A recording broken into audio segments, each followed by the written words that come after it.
Let's start with how your tech stack aligns with the maturity stages, right?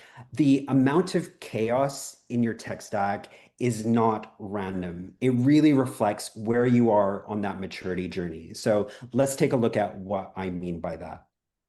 This is a business maturity model. They tend to have 5 stages. The names of these stages are typically not very user friendly. So I've made up my own. Okay. So you can see those on screen. I'm not going to deep dive into what a business maturity model is today. I talk about that a lot. You can check me out on LinkedIn or listen to the podcast where I talk about this quite a bit, right? But what I wanted to go into today is how this aligns with your tech stack. So that's what we're going to look at. So let's start with stage one, what I call the chaotic era, and stage two. I've grouped it under that same name today, but I call it the glimmers of growth era. Okay.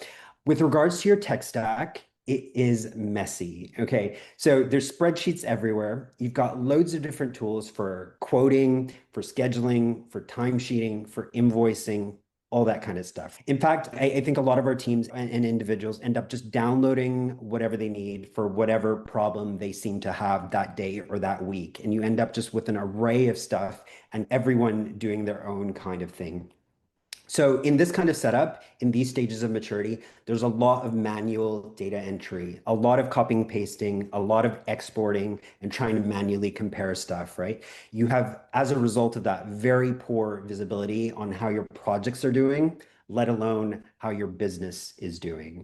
You're hoping for the best. In fact, I think you end up hoping that you're going to be invoicing more than you're paying out in overheads, in salaries and supplier costs and stuff like that. So a lot of hopeful, wishful thinking.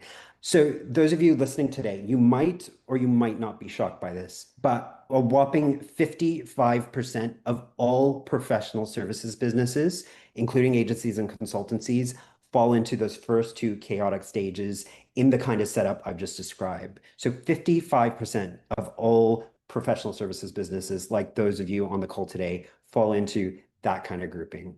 Okay, let's level up.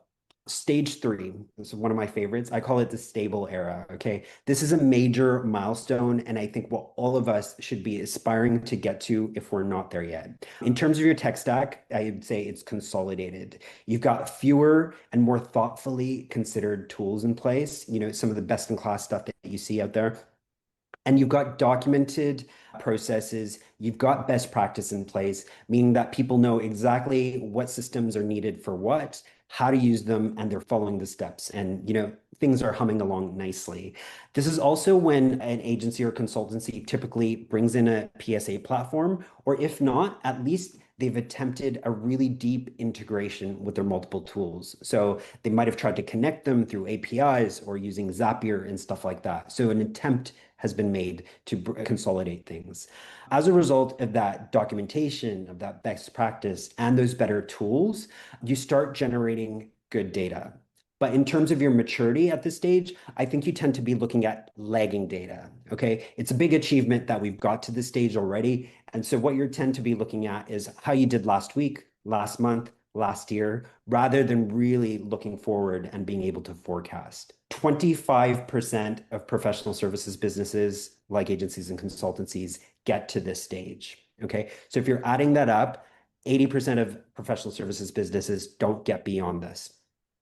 Despite that, if you're in the stable era, I would say huge well done, pat yourself on the back because it's a really important place to get to.